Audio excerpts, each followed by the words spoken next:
Hello guys, in today's video I will be showing you how to fix Gemini black screen problem. So the answer is easy, just go to the settings, then scroll down to the apps section, then go to the search Gemini, and then go to the storage, and here you will find this clear cache option, click on it. Now you can go check it if it worked, and if it didn't, you can try to restart your phone or turn the Wi-Fi off and on, or the Bluetooth or the airplane mode. Also, you can try to clear data, but be careful. If you clear data, all this application's data will be deleted. This includes all files, the settings, the accounts, the databases, etc. So be careful if you want to clear your data.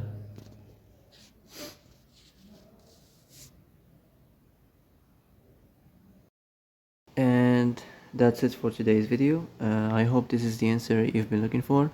If you like this video, don't forget to like and subscribe, and see you in the next video. Thanks for watching.